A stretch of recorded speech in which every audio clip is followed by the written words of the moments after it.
let's see what we're getting.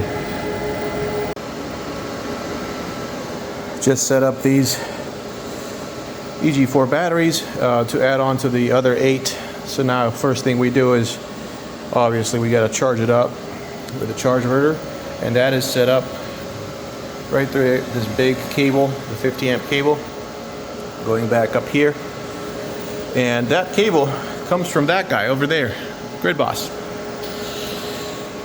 So we're getting so much solar right now, might as well charge them now so then I can add them tonight to the whole system.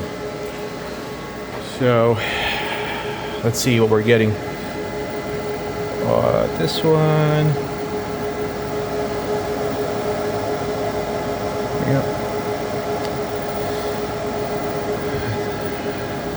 It's a little blurry. All right, and then this other one here. Doing okay. So what is that?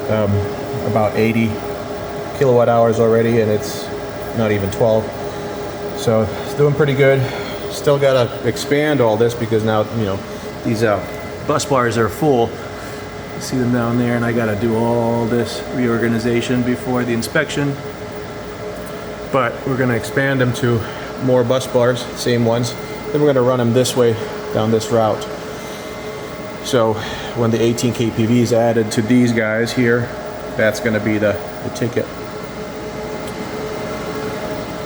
All right. Oh yeah, and I use this little guy here for a VPN, just for some more protection.